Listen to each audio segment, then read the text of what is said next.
Let's pray. In the name of the Father, Son, and Holy Spirit, amen. O heavenly King, the Comforter, the Spirit of truth, art everywhere, and fills all things. Treasure your blessings, giver of life. Come and abide in us, cleanse us from every impurity, and save our souls. And with one through the prayers of our Holy Father, through Jesus Christ, our God, have mercy on us and save us. Amen. So I lied to you guys. We're not doing fasting? What? We're not doing fasting? We are doing fasting. But we're also going to do something on Great Lent too. Because I think one will fit nicely into the other. And so Great Lent. Great Lent. Would you? Ken, then sit closer. I know you're Orthodox now, Darlene, because you sit in the back, right? I have an empty church and everyone's sitting all along the, like, it's okay to come forward, you know? So, anyway, so I thought I would give you a little bit of an introduction to Great Lent now that we're in the second week, and that will lead us into the class on fasting. So that was my thought. And so I thought it would be important because we're already into it. And then what I'll probably do next week is we're going to go through the Sundays of Lent. We're going to go why each Lenten Sunday has this and why we do these readings. And then after that, I have about 5 classes, but we'll see how I feel as we go on. So I have a few points that I just want to remind everyone about. And now, first off, we understand what Great Lent is. Do we know? Because I realize that sometimes we throw these terms out, and this is Orthodoxy 101, so. Great fast. So Lent, so you have 2 different words for it. Like in Russian, it's post, which means fasting. In Greek, I'm going to mispronounce it, but it actually means 40. And so I'm not even going to try the Greek word. So where did the Great Fast come from? The Great Fast or Great Lent? And originally, it was the preparation period for people to be received into the church. And it was part of this idea that, I mean, the number 40 is very important in the church. 3, 7, 40, right? Those are the numbers you keep finding. So the idea was that this was the preparation period for Pascha, but it was also because people were received in the church on Pascha. So we go around the church on Pascha night. That was actually the newly baptized being led into the church for the first time as newly baptized people. And so over the time, I mean, very early on in the church, they had set aside certain periods. The Jewish tradition was certain periods of fasting. And it was carried over to Christian. Even if you read like the Didache, which was written in like 60, 70 AD, it talks... Right. Well, we don't know. It was actually written, and it was actually talking about these fasting periods. It's actually one of the first documents, too, we have about the order of the liturgy, etc. So anyway, so the Great Lent is that preparation period. We're going to get into the other ones later in the class today, but I want to just remind you, so it's that preparation period in which we are preparing for Pascha. And that's the best way you can think about it. Now, we know that term Pascha, right? Which is the Greek word for Passover. And so Easter is, we call it Easter popularly, but in the Orthodox we call it Pascha because it is the Passover, and we're going to talk more about why it's called that. So it's the preparation period. And in the Orthodox Church we have, it's an intense period. It's about, I like the way that one church theologian put it, it's the tithe of the year. Where we take, we're always asking people to tithe 10% to the church, 10% to this, whatever. This is the 10% of the year in which we are taking it and setting it aside as something special. But yet, the church fathers also say, this is how we should be living all the time. Right? But we need a return. We need a way to kind of reset our compass. We need a way to kind of reset ourselves. Because we know the feast that's most important is Pascha, right? That's the feast of feasts, the holiday of holidays. You'll hear that a gazillion times when Pascha comes. And so everything is kind of based around that. So anytime that you have that, and you see some important thing come up in the church holiday, you're going to see either a fasting period preceding it, and then a non-fasting period afterwards. So the church kind of gives us that way of thinking. So the first and foremost thing I want to talk about in Lent is enter it with joy. Now, for those who've been Orthodox all their lives, we all start thinking, okay, here it comes, right? And that's not the way to think about it. We have to enter with joy. Think of the reading we did on Forgiveness Sunday. And what did we say? Don't let anybody know how you're fasting. Put oil on your face so you look nice and shiny and clean, and be joyful. And that's really an important part of it, is that we have to understand that we're in a joyful period in the church, not a depressing period. The music is different, certainly, and we talk about our sinfulness and we talk about all the different things in our journey. But that's the joyfulness of it, that we can get to see ourselves as we are and what we need to do to move forward. And like I talked about, the purple is not the color of mourning. It's the royal color. I talked about that, right? Yeah. So, I can't remember what I talked about. We have to enter that joy. The other interesting thing is, in Jewish tradition, fasting was done to celebrate. It was done to celebrate some joyful event. So you're going to give up something to God because you're going to be joyful now and recognize God. And so we have to remember to do that and to keep the joyfulness. Matter of fact, from Forgiveness Sunday Vespers, just 2 weeks ago. Here's one of the verses. Let us enter the fast with joy, O faithful. Let us not be sad. Let us cleanse our faces with the water of dispassion, blessing, and exalting Christ forever. Let us begin the fast with joy. Let us give ourselves to spiritual efforts. Let us cleanse our souls. Let us cleanse our flesh. Let us fast from the passions as we fast from food. Take pleasure in the good works of the Spirit and accomplish them with love, that we may be worthy to see the passion of Christ our God in his holy Pascha, rejoicing with spiritual joy. I'm not going to sing that, but you can see that the church is very clear on this. We start Lent with joy. The second thing, try to follow the rules of the church to the best of your ability, right? No, the church has all these rules. You look on the calendar, sometimes you look and it says, strict fast day, or it'll say, no dairy, no fish, or fish and dairy, or fish and oil, or all these other rules that, can be confusing to people who've never seen them before. And the fasting actually came from the monastic tradition, right? So it came from, and monks never eat meat to begin with, if they're real monks. And so they, fish for them was a great delicate, oh boy, we're going to have fish today. Woo, that's a great thing. We can have wine today. We can have oil today. That was a luxury. But so the church put forward these rules not to oppress us, but to help guide us. And that's the thing that we have to remember. It's a guidance. Now, not everyone can do this, right? I can't expect you to go out and run a marathon. You got to train for it. It takes years to train for a marathon. So we do to the best of our abilities. Because remember, even at Paschal Sermon of St. John Chrysostom, which I do on Pascha night, he who fasted from the first hour, let him receive his joy. And he goes through that whole little list, and I'll read it later. And he goes, even those who fasted at the last hour are still. Now, it doesn't mean you don't fast until the last hour, but it means that you should, to the best of your ability, do what you can do with a clean conscience. And why do we follow the rules of the church?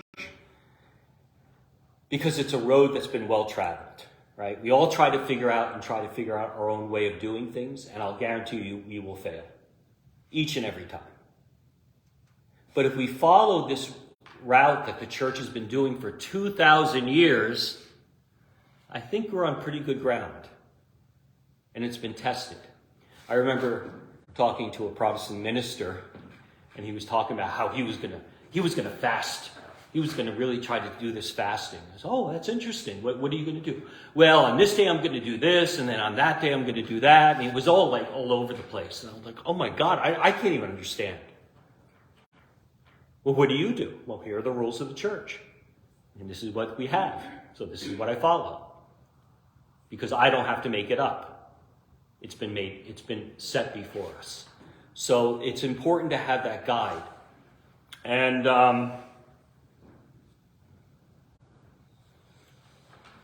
sometimes we have to follow the flag, right? There's a banner. What does an army do? It follows it's the banner. And so if you have someone walking with the banner in front of you, you follow it. St. Nikolai Zhicha, right over there, said, if no one goes on a journey without preparation, Great Lent is our time for preparing for that journey. When I was in the army, when we would go be deployed, we would have this thing. Anybody who's been in the military knows this. You would lay out everything, right? So say I had my 6 Bradleys. Every piece of equipment we had would be laid out in a particular way. And I'd have to go and inspect each piece of equipment to make sure everything was working order and everything went back to where it was supposed to be. And then likewise, our personal gear and all that was laid out. And you had to make sure everyone had everything ready to go. You didn't just sort of pop in there and go, okay, we're gone for 2 months and hopefully we have everything. You check it. Well, same thing with us, right? We go on this journey of Lent. We need to make sure we check ourselves, right? We need to make sure everything is in order. We need to make sure that we're following a path that has already been established, and that we have a goal, and that goal is Pascha. It's always right before us. So the preparation to celebrate is so important for us. Next one. Come to the services, I'm going to say that out there, to the best of your ability, in a clean conscience. I know it can seem overwhelming, especially first week of Lent. We have every day, and I don't do all the services that we are supposed to be doing. Or that last week of Lent, Holy Week, we have all these services, and we have all these new services and all this stuff. Well, you need to make an effort to come to those services to the best of your ability with a clean conscience. I get it. Not everybody can get to every service. I understand that. I'm not trying to make people into little monks and nuns. But the services are there and they have to be offered. And we have them for a very particular reason, right? Why do you think we have pre-sanctified twice a week? Anybody want to take a stab at that one? You know what the pre-sanctified, you've already seen them, right? Well, you said it's for the ones that can't make it.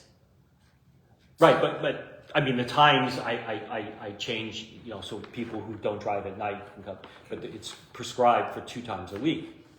It's encouragement, right? That you can get, you could receive communion more often during Lent as a way of encouraging us and strengthening us.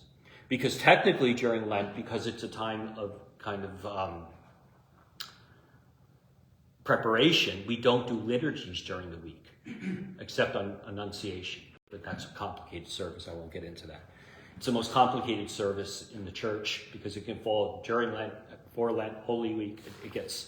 We all look at it like, what service am I supposed to do?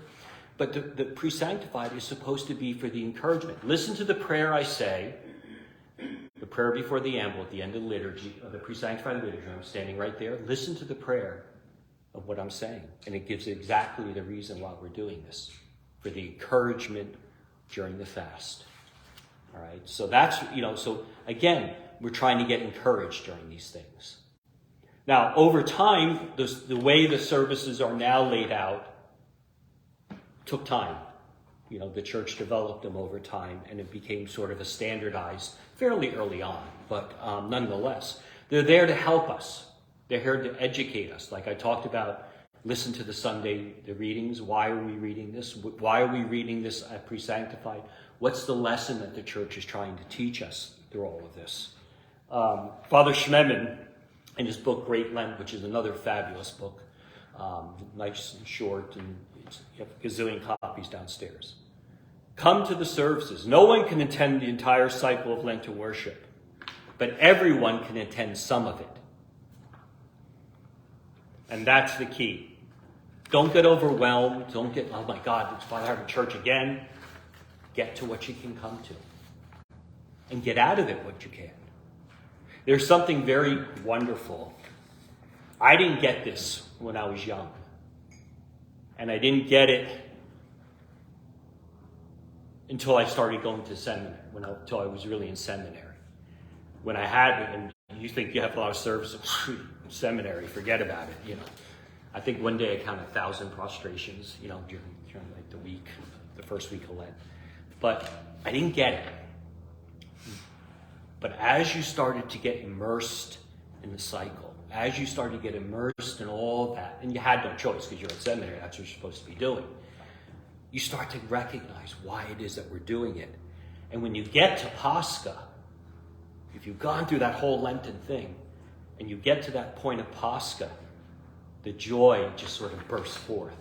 I did it. I ran the race. I made it through. And now we celebrate. Now I can go downstairs and have, eat the whatever and it's such a release. And I wonder, the church does that. It gives us that opportunity to go there so that when we celebrate Pascha, we've worked for it. We worked for something to celebrate. So, anyway, so those are just some quick points on that. So I'm sorry. Go ahead. But the pre-sanctified, that's just to get people to come? That's the reason you have it twice? Wednesdays and Fridays? No, you are prescribed to have it on Wednesdays and Fridays. Right. That the church says you should have pre-sanctified on Wednesdays and Fridays. Right? It's an evening service. Right. So you probably notice it's kind of like a Vespers. Yeah. So I do a 3 o'clock on Wednesday so that the people who don't drive at night, I can do them all at 6:30 at night. Gotcha, okay. But I do the Friday one at 6:30 for people who work. But the prescribed time is like a Vespers, so anytime after 5 you're supposed to do it. But you have a little bit of flexibility. Yeah. And excuse me if you said this, so I'm sorry if I said it already. So what is a pre-sanctified? Like I went to it. The gifts are, when do you... Okay, so let's talk briefly about that. So pay attention on Sunday, right? So what I have done is on Holy Week, you have 3 pre-sanctifieds. We only do 1, but you have 3. So I prepare 3 lambs, right? So I have the 1 lamb that will be used for Sunday, and I have 2 other lambs on the pack. And then I consecrate them like I do normally. And you'll probably notice, why did it take me so much time to come out and bring out the communion? Because I have these lambs. So what I do is then I dip them into the chalice and I put them in that box. So you see that box that's on there? With your hands? You put your fingers in it? Yeah. So do you have to lick your fingers? They're washed. Remember they come out and They're washed. They come out and wash its hands up on top of Yeah. I mean, you can also do it where you could take the spoon and you can pour it. I'm sorry if that was a silly question, but I really didn't know. So anyway, so right now there's, one we used on yesterday, so there's an additional lamb. Here, I'll show it to you. There's no such thing as silly questions. Right. Right? Maybe licking your finger with me. Oh, okay. So this is an artiphorion, it's called. And so the artiphorion is for so you can see right there, I'll lift this. So you can see, that's an additional, it's upside down. So, Right, yeah. right. So that I prepared on Sunday, and that's put aside, right?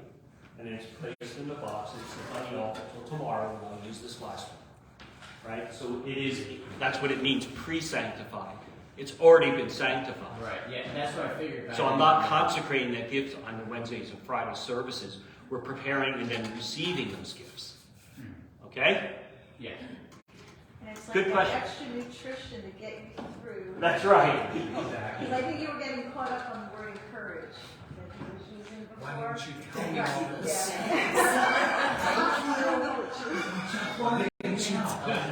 Well, it's they're on Wednesdays and Fridays, so that's also when we're supposed to fast outside of the Lenten season. Anyway, right. So is that also why it's like? here's And your- I'm sure it's all related to it, Yeah. yeah. There's only one day in the church year, Keep going. only one day in the entire church year when you're not allowed to receive communion. If anybody know that? There's the only day. What? I think I don't know. Go ahead, George. Come on, impress me. Holy Friday. Holy Friday. Well done. That is the only day. That is the only day where there is not a communion service, not only not scheduled, but not allowed. Christ is hanging on the cross, right? And so that is a strict fast day, which means you're really not supposed to eat anything from sunrise to You're sundown. not supposed to do anything. Can Yeah, you supposed to- drink water or something like that? You're supposed to, Just pray all day. yeah, That's pretty tough. yeah.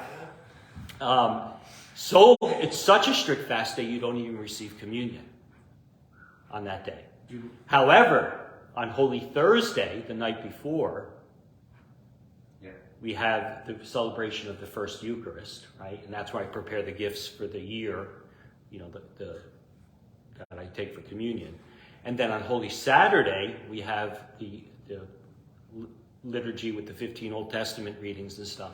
So on either side of it are two very important services with communion. But Holy Friday, no. We'll talk about Holy Week in another class. Okay.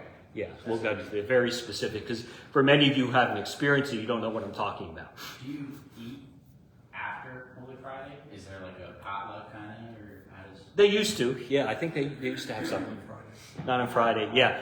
Yeah.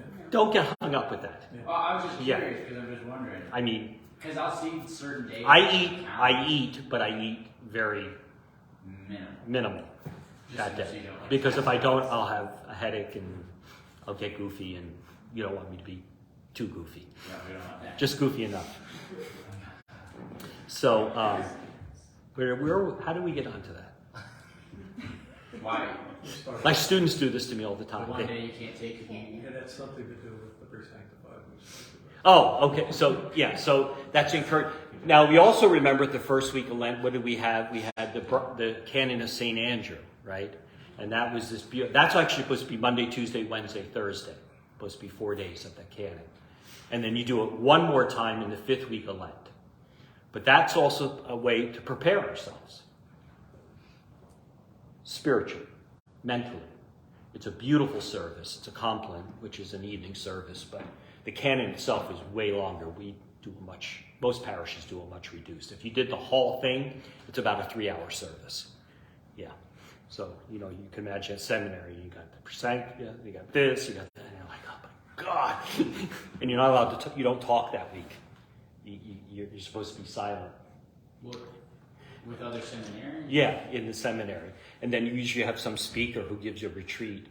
So in between services, you're actually at a retreat in the chapel getting, to talk to. And I had wonderful speakers, by the way, when I was there. So anyway, so we also have a couple, and we're going to talk about this in another class, all the different services that we have during Lent that you only find during Lent, right? There are special services that are put aside. So what other questions before we move on? Because now we'll get to the meat. Huh, that's pretty funny, actually,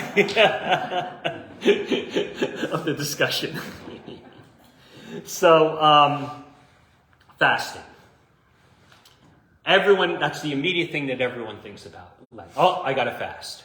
And in the West, what are you going to give up for Lent, right? What are you going to give up? I'm going to give up chocolate. I'm going to give up homework. That's that was the one I used to hear, give up homework, or I'm going to give up whatever. And certainly that's an important part of it. But again, as I said, the church has established a way in which we fast. And the fasting is there in order to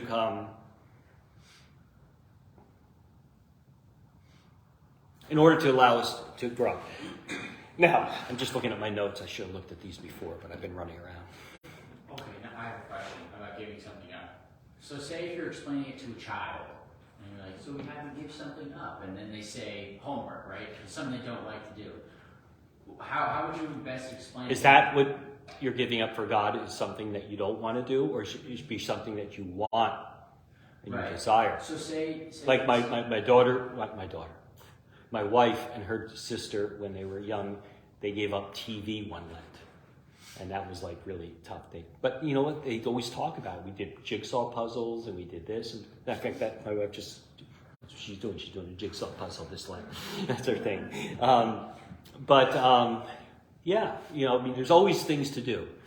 So, I don't know if this is something you would convey to a child, but say, like, how would you get them to understand giving up something maybe that you don't want to do, like, in the sense, like giving up cussing, you know what I mean? Like, you realize, oh man, I cuss a lot, I want to just, like, reduce it or not do it at all. I'm trying to be a better person, and I want to try to do something that's more healthy for not only my body, but for my soul. So how? I'm not going to get...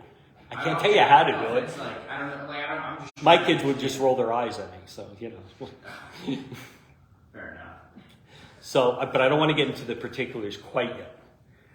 So one of the things we want to talk about, right? It's talked about fasting in the New Testament, right? Christ went into the desert for 40 days, and he fasted, right?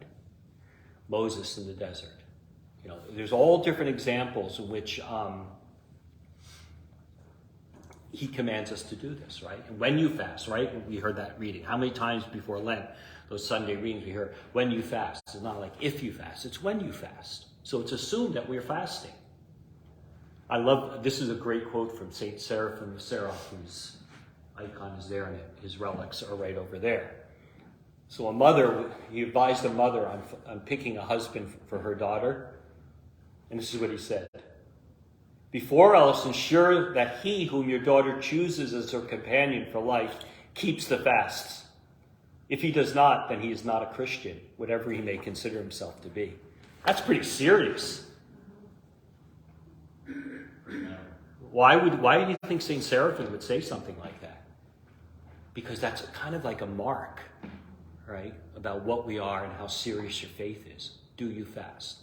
Now, if you grew up in an Orthodox household, it was just sort of assumed, like you didn't think much about it, but you just did it to varying degrees. You know, you talk to some people, like you talked to Dorothy Andrews. I mean, first off, I mean, they lived on an island. They didn't have much meat to begin with, but when they fasted, they really fasted in the village. It was just the way you did things in growing up.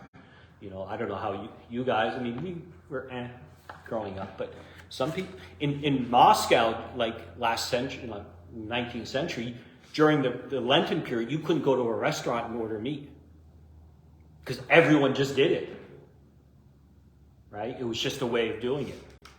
Now it's not like that, obviously, but it was just a part of a communal thing. And again, from Matthew 6, like we talked about, you know, when you fast, do not look somber as the hypocrites do, for they disfigure their faces, you know. And it tells us to be joyful.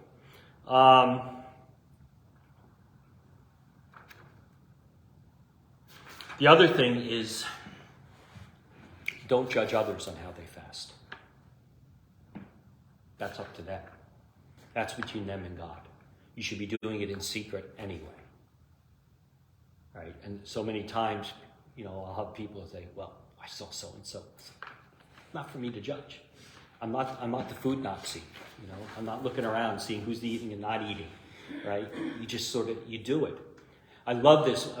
We had a retreat, this was years ago, Mother Gabriella from the monastery in Michigan.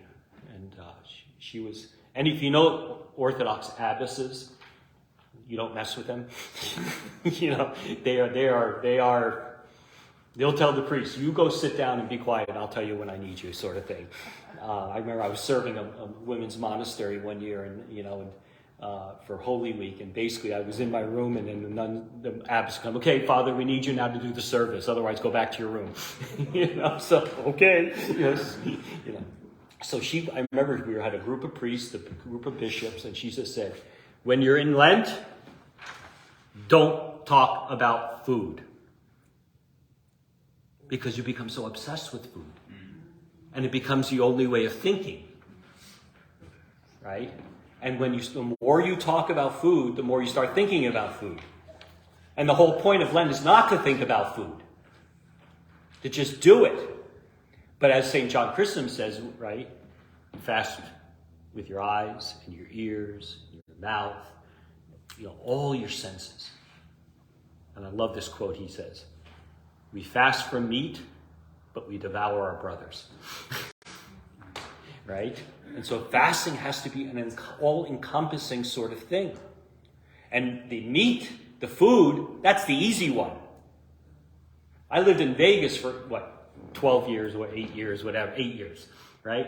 Believe me, even on the cabs as you're driving around, you kind of whoa, I don't need to see that, right? It's hard. And especially in this world where so many images are constantly bombarding you, which are not helpful, to be able to fast from that becomes a real spiritual struggle. Yeah. I was just going to ask, when is it appropriate to talk about fasting? Not oh, I fast like this and that way, but maybe could you say, I'm trying to give this thing up? Yeah, you could talk about it. Yeah, I'm not saying don't talk about it, Like- but don't become obsessive about it. Right. You know, If someone asks you, right? what are you doing? I'm fasting from meat. I'm an Orthodox Christian. This is what we do. Okay. Don't just, all right. Yeah. Just trying to understand the etiquette a little bit. And another thing, I don't know if I have it later on here, It's but more like you don't need to tell anyone. yeah, just do it. It's about you and. I mean, I was. My mom is probably watching, so she's not going to like this story about her, but I'm going to tell this story about my mom. So, Say sorry in advance. yeah, I'm sorry, Mom. So one year I was at seminary, and my mom had a Christmas party, and my parents had a big party, and it was all these people, and so I was trying to be very discreet, and just watching what I was eating. And my mom was going around saying, "Oh, he's in seminary. He's not eating meat," sort of thing. Mom, if you didn't tell anybody, they wouldn't have known. Right. You probably don't remember that. Huh? I'll probably see her on Sunday. She'll yell at me. But anyway. Again, just you do it discreetly. However, if someone puts, you're fasting and someone goes and puts some dish in front of you, you eat it and you don't say a word. I lived in Montana and I would go out, blessing homes or going all these places. And one of these places I went to, which was literally 3 hours on a dirt road, and if you made the wrong turn, God knows where you're going to end up, to this ranch. These Ukrainian family that had settled in the ranch. Get this, in 1880. Now, Little Bighorn was 1876. Yeah, so, this was wild territory. So they had a ranch out there, and when I went, they served me beautiful steaks. I tried not to schedule visits there during the fast, but, you eat it. You don't say a word. You don't embarrass them. You don't make it an issue. You don't do anything. Okay, now I have another question. Good God. Go ahead, Sam. Oh, sorry. So It's okay, Sam. What if it becomes an issue of availability, right? So Okay, let me give you a perfect example. So when I was in the military and I would be deployed, do you think I had the option? No, you just ate what was before you. Now, by the way, all the MREs, you can get fasting options and all that. Not when I had it. And I would eat last. So I had whatever no one else wanted. So I think for 2 weeks I ate ham and turkey loaf. Just I can't, still to this day I can't. But, you eat what's there. But if you have the option not to, then you don't. Okay. Yeah. So for them, for instance, they live in the middle of nowhere and maybe getting shrimp or something is off the table. Yeah, pretty much. They have to. Yeah, you eat whatever you can get. Yeah. Okay. Yeah. So it's the way it is. Right. But that brings us up to another point, by the way. So what about, for example, on the islands in Alaska? They don't have meat. They eat fish anyway all the time. So what do they do? Great seals, right? Or seals, or seal flipper. Yeah, it's pretty good actually. Oh, The gross thing is that what they call Eskimo ice cream, which is lard, white fish, and berries. But wow. yeah. But anyway, so they would eat less. Or here's another one. What about people now are vegans, right? Or vegetarians? What do? They're already living that life. Give up a meal. Eat less. Do something so that you... Oreos. Vegans eat Oreos. Yes, they could eat Oreos, right? Oreos.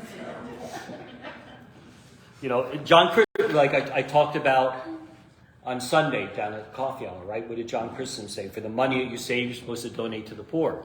So I'll tell people, remember we had the Stephanos were here and they're all, you know, vegans or whatever. So then you need to give more to the poor. That's why I'm on Oreos. That's how you know. Okay. So the other thing is to make sure that when you fast, you're doing it judiciously. I have a wonderful former parishioner of mine. I don't know how he did it. He was Greek. He owned this restaurant in the mall, like a gyro place and all that. So all day during Lent, he was slicing meat, and I don't know how he did it, but he did. So I won't mention his name in case he's watching. And he decided he was going to really do that first week of Lent like the monks, which means you eat almost nothing the entire week. Well, by the end of the week, he's passing out in church. I'm like, would you go eat something for God's sake? You know, this is not helpful for you. The other thing that you'll find, all the new Orthodox, all you newbies who get all excited about fasting, you really want to do it, well, I'm telling you, 5th week, you're going to start going, oh, this is really hard. And you'll start seeing people passing out because they tried to fast and they're not used to it. Take your time. Just take your time. You build up to it. You grow in it. You learn. So be judicious. Don't overdo it. Don't underdo it, but don't overdo it. Figure out what you can do. And if you have questions, you come and you talk to your priest and he'll say, yeah, that's probably too much. Or no, you could probably do a little bit better. And we'll help guide you through those type of questions. The other thing is, and usually it's 5th week. Usually about the 5th week. That's when the purple demons come out. That's what we used to call them. You know, everything's in purple, and they start finding those little things, those little weaknesses in you. That's why we're doing it, right? So we can start seeing ourselves. People start to get grouchy with each other, start to get snappy. And I get pepperoni craving at the 5th week. That's why I start thinking about pepperoni. I don't know why. You know, bacon. You know, the people get the bacon craving. So anyway, just understand it. Then it's working, because now you're starting to see some of those things that are what the fasting is supposed to do, which is to really get to the core of where you are spiritually. And so just be judicious, don't overdo it. Supposed to suffer happily. Suffer happily, yes. Yeah, like the saints who were boiled alive or something like that. So another one. So regain, one of the reasons, again, we're trying, again, like St. John Chrysostom, if you can't control what comes in your mouth, how are you going to control what comes out, right? So that's the first thing, is regain control over your body, right? No different than people with diets and all that other stuff, right? They have all sorts of gurus teaching you how to, well, the church has been doing it for 2,000 years. They already got the whole diet thing down. By the way, if you follow the rules of the church, it comes to about 180 days of the year in which you fasting. So about half the year. So that's first thing. Second thing, we're supposed to simplify our lives, right? We're all crazy. We're all going in 10 different directions. No more than June, right? She's all over the place. Yeah, here, there, no. Simplify as much as you can. It's okay, right? Sometimes turn off the TV, turn off the radio, read a book. I always pick one book that I'll read during Lent. It'll be my sort of Lenten reading that I'll follow through. Money and Salvation is my Lenten reading, the book that George recommended. It's sitting on my desk. I've been working on it slowly, but I take one book. You're doing Father Tom's book, right? You know, it's a great. Just take your time, work through something. It's okay. Don't go running around. Go crazy. Try to keep everything simple and regain control over your life. It's nice. Sometimes it's nice. Sometimes it drives me crazy. Sometimes it's nice.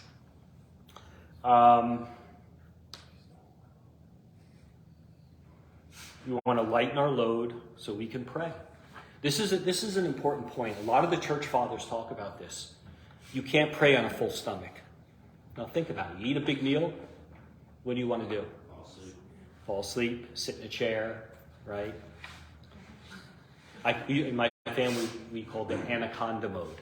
You know, like when, an anaconda ate like a donkey, and it just lays there digesting until it passes through, right? So when you're in anaconda mode, you can't really do anything. So to be what? You like that image? Yeah. So leave yourself a little bit hungry so that you can pray, right? So that you can actually pray and stand before God.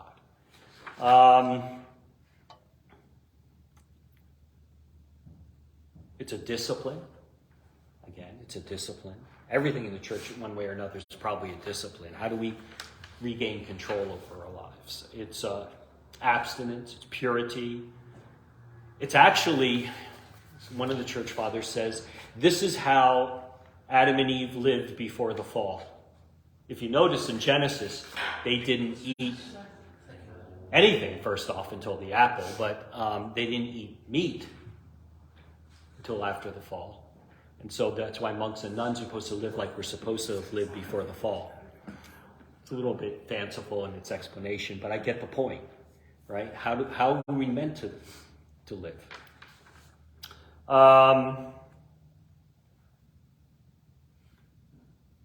It strips you down so you can confront the ugliness in your life.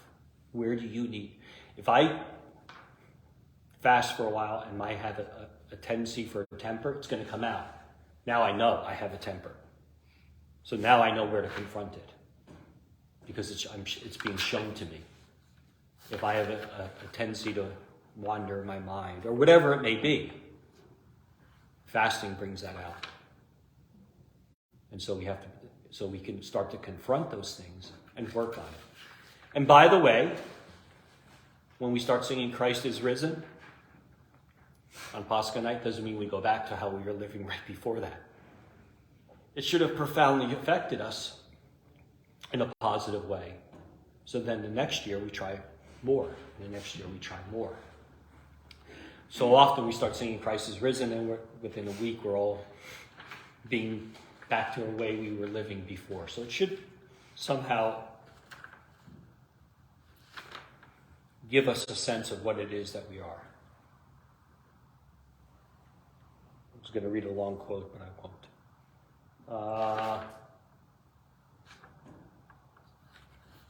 So let's talk a little bit about, and then we're going to get into some other things about what are the fasting rules. But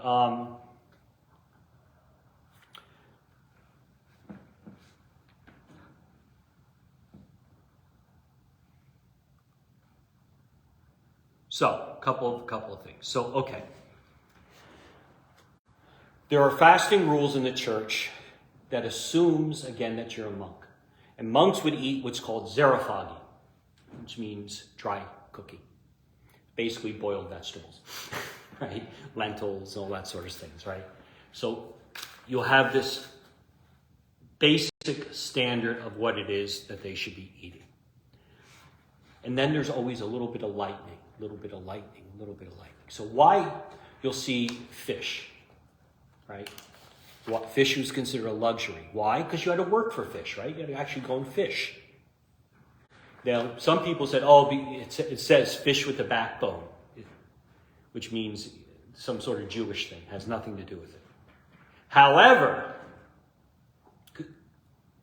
lobster, crab, mussels, clams, shrimp are always allowed, right? That used to be junk food. You could walk along the beach, pick it up, cook it, eat it. Now it's luxury food. But back then it was junk food. No one wanted to eat lobster. Ugh. That meant you were poor. Right? Now it means you're rich. So those crustacean sort of things are always allowed because of that rule. I had one professor say, now we look at it like hot dog. You know, well, who knows if there's even any meat in a hot dog, but you know, you don't have to think about it. You make it, you eat it. I'm not saying eat hot dogs, but I'm just saying the point. So the other one you'll hear is olive oil. Why is olive oil one of those? It's a luxury, right? Now everyone uses it, but back in the day, it was hard to get olive oil, right? It took a lot of work to make it. It was considered a luxury, especially in the colder climates where olive oil wasn't around. You had to import it. You know, Mediterranean olive oil was everywhere, but it was considered a luxury. So that was another reason. So when you get to have olive oil, that was considered a luxury. Another one was the dairy, right? And the dairy was, again, the church always kept this idea that that dairy was again a luxury. So what we consider dairy is any milk product and eggs. All right. What? Butter is a milk product, right? If you're following it. If you're following that, right? So, I use butter. I just said that in the world. Again, do the best that you can. I usually abstain from dairy the first week and the last week of Lent, right? And when I had kids, when they were little, I'm not gonna, they had pizza, maybe had, cheese and all that other stuff. But dairy was considered a luxury, so that was another thing that you gave up. And then wine. Wine, well, that's a real luxury, right? Except for communion, because that's not wine, that's the body, that's the blood of Christ. Well, it's wine, but it's also. But wine was considered a luxury, and so on certain days in Lent, like Annunciation, you were allowed to have fish and wine and olive oil, because that was like, woo-hoo, we're going to live it up. Okay? Now,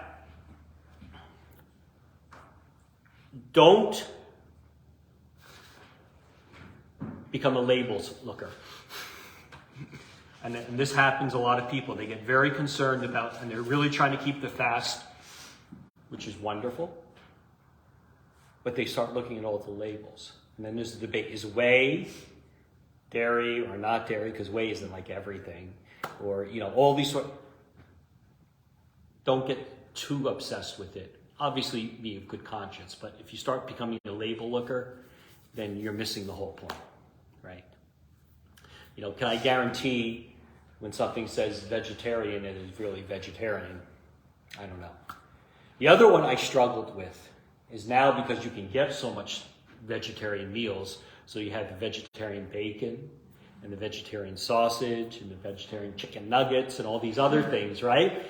I'm fully within the rules of the fast, right? I can get that idea of bacon out of my head because I just had vegetarian bacon. Or veggie hot dogs. We overdosed one year on veggie hot dogs and veggie Boca burgers. I can't look at a Boca burger right now. And we always, this is the year of the chickpeas for some reason. I don't know why, but like the last 5 days, my wife and I have had some meal with chickpeas in it. We're kind of like, so this is the chickpea season this year. Every year we find something and we kind of stick with it. But anyway, don't become obsessed with all that stuff. That veggie stuff, I always wonder, I'm keeping the law, but am I keeping the spirit of the fast? I'm not going to tell you can't. I'm not going to tell you can. You make your mind up. But there is some good stuff there, like, yeah, this was pretty good. As far as cheating, I found the vegetarian meatballs and spaghetti squash and sauce. Yeah. And it was really good. And, and today my 3 grandsons were eating cheeseburgers, and at one time they never asked me if I want a bite. It's okay. Don't worry. I like the veggie meatballs too. And there are plenty of Lenten cookbooks out there, and there's a lot of stuff. But again, don't overthink it. Just do it.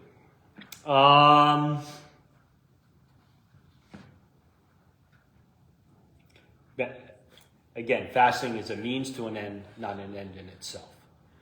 So, And the other thing is, be careful on the carbs, right?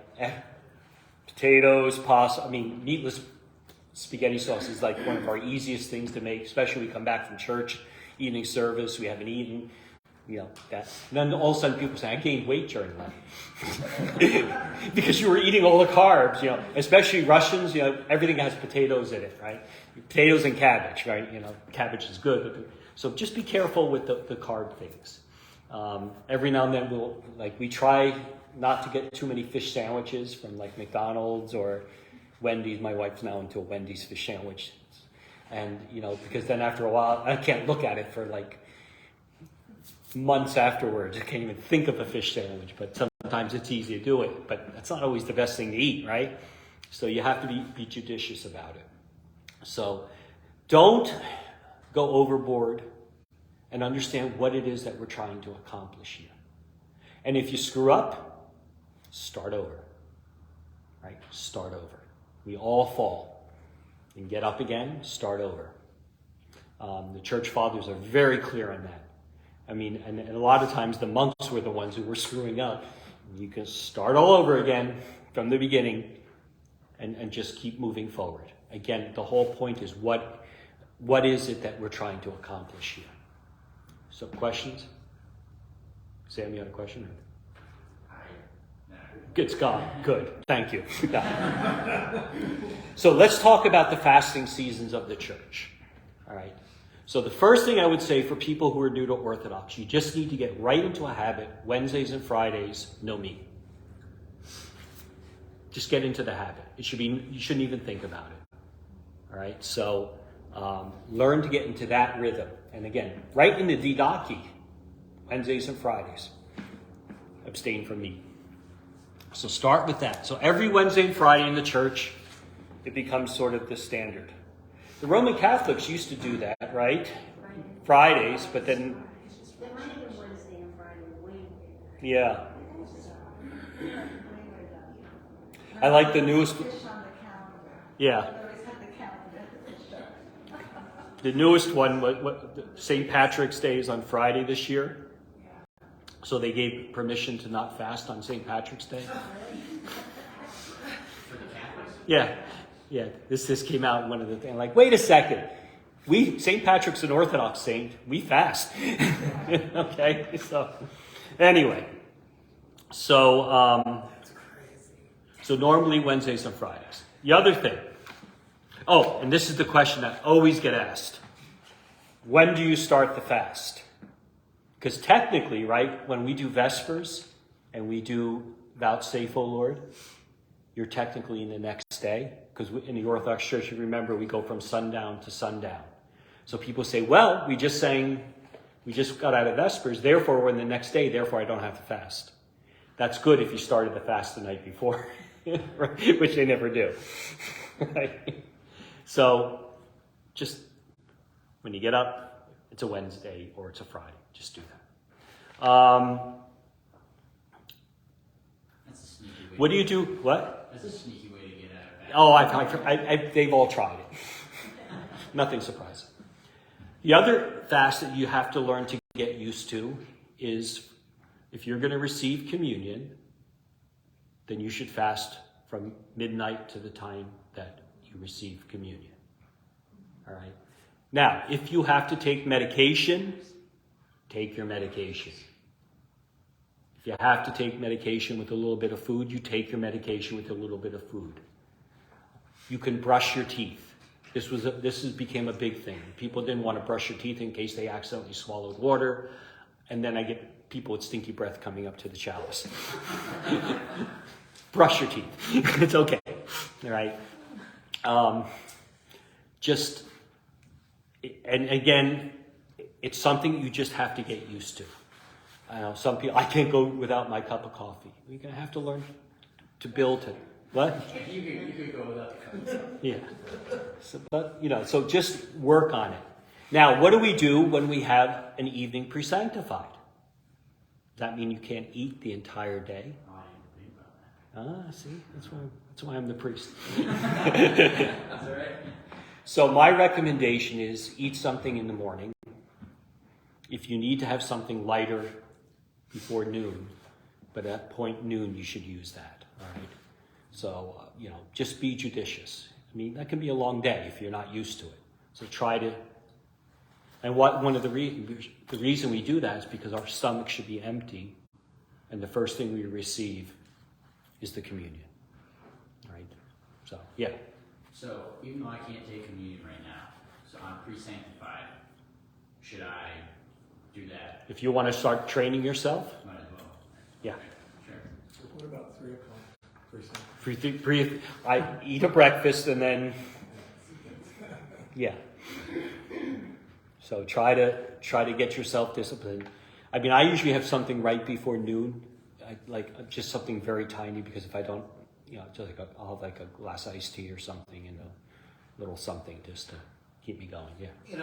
Speaking to answer your question, I've actually been doing it for a while. I take a handful of blood pressure medicines, and a while ago I came here and I took them and I didn't eat nothing. Mm-hmm. And I ran in the bathroom and got very nauseous. So what I've been doing for a while before I even became chrismated, is I would take them when I got home. I wouldn't take them before I came here. So after church I would take them.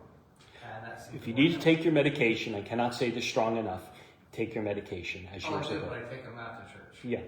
However you worked on it, but I get this a lot from older people who are have done this their whole life, and then they get sick.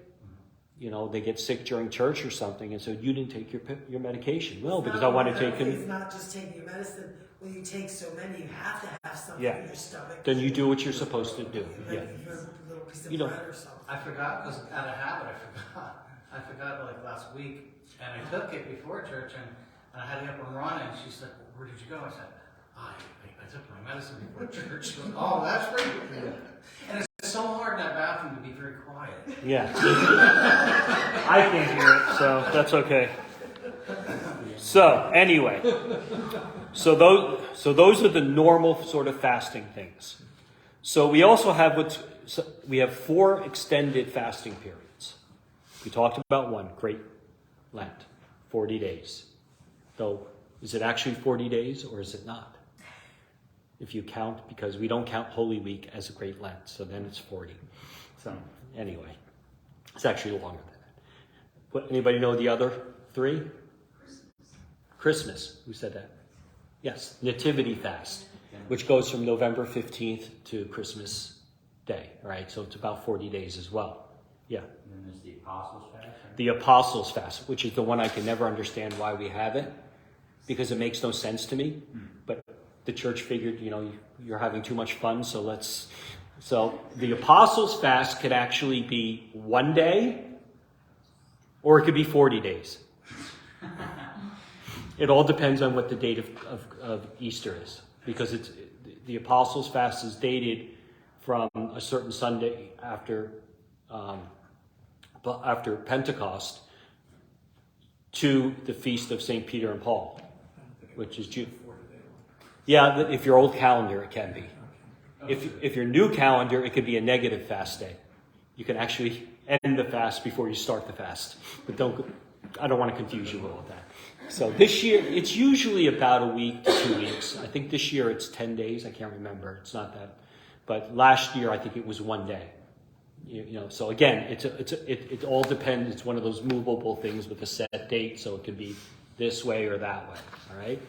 And so, and then anybody know the 4th one? It involves something with the Theotokos. Yes, it does. Dormition. Yeah, Dormition. It's short though, right? 2 weeks. Yeah. August 1st to August 15th. All right, so that's always that amount of time. Of course, my birthday always falls right in the middle of there. I always go get lobster on my birthday. So, yeah, the Dormition fast, which again, for the falling asleep of Mary. So those are your 4 major fast days. Now you'll have individual fast days that you'll see pop up at different times. For example, the Feast of the Exaltation of the Cross, we will have a fast day just for that day, whenever it may be. For the Feast of St. Peter and Paul, You may have that. Not St. Peter, Paul. St. John the Baptist, the death, you'll have that. And you may see something that's called a strict fast day. Exaltation of the Cross, Eve of Christmas, Eve of Theophany, the beheading of St. John the Baptist. They are, did I get them all? Yep. What's a strict fast day? You should eat very little that day. Holy Friday, another strict fast day. You should eat very, very little, like we talked about. Just eat something in the morning and try the best you can to get through the day until the church services are done. Yeah. So on a strict fast day, so you said from sunrise to sunset, is it kind of taking advantage if you say you wake up early in the morning for work and you have breakfast and then you don't eat? Yeah, I'm not saying don't eat. Okay. I'm just don't gorge yourself. Right. Just keep it simple. And a strict fast day is, technically speaking, no meat, no dairy, all that sort of thing. So we have 5 of them in the church. All right, so just do the best you can on that. 5 days reduced strict fast. Yeah. Okay. Gotcha. Yeah. So do the best you can on that. But fasting comes with feasting. And the church has certain times where they call it fast free, where you're actually saying, yeah, go ahead and eat. And I recommend, if you have a fast free Friday, not only can you eat a bacon cheeseburger, you have to eat a bacon cheeseburger. Right? So there are fast free periods in the church. And they're very interesting the way the church. So the Sunday after the publican and Pharisee is a fast free week. Yeah. Isn't that interesting? Don't be a Pharisee about it. Go, eat everything. Right? Then after Pentecost is another fast free. The most famous is Bright Week, right? Right after Pascha, fast free week. And Bright Week. Yeah, get to eat whatever you want. Is there any special services during Bright Week? There should be a Paschal liturgy every day. But I don't do that every day. I do too. Yeah. I do Bright Monday and Bright Friday and Bright Saturday. Yeah. And what's all right? You'll find out. Yeah, it's up that way. Okay. Yeah, stop talking. Listen to me. So again, publican Pharisee. Oh, from the Feast of Nativity all the way to the Feast of Theophany is fast free. Right? Until the Eve of Theophany, because then that's a strict fast. So after Christmas, go have a good time. In some Orthodox traditions, from Pascha all the way to the leave taking, so basically, as long as we're singing Christ is risen, they don't fast. In other traditions, they'll fast for that week, and then they start picking up the normal fast, Wednesday, Friday things. So there are different traditions about that as well.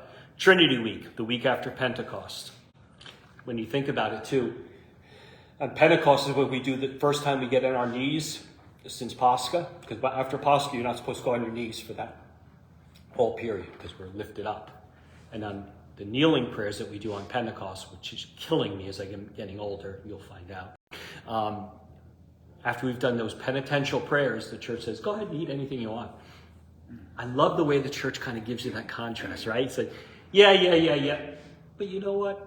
Don't be a Pharisee about it. Go ahead and enjoy yourself. So, Prostrate? but Are prostrations involved after Pascha? no, just long prayers on your knees. Okay. You'll find out.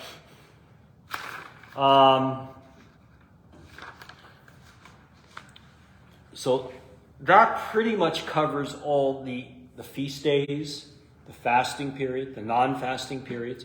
If you look on the calendar, you'll see it'll be shaded, right? That'll tell you what a fast day is and what a not a fast day is. And then if you see strict fast now, you understand what that means. And if you look on the nice fancy calendar, you'll see all those things about dairy and fish and wine and oil, and now you all understand that. So are there questions on fasting? No? They had cheese fair. Oh, good point. Thank you. I forgot that. So you saw two things. You saw meat fair and cheese fair. All right? So what do you think when I say farewell? Right? Goodbye.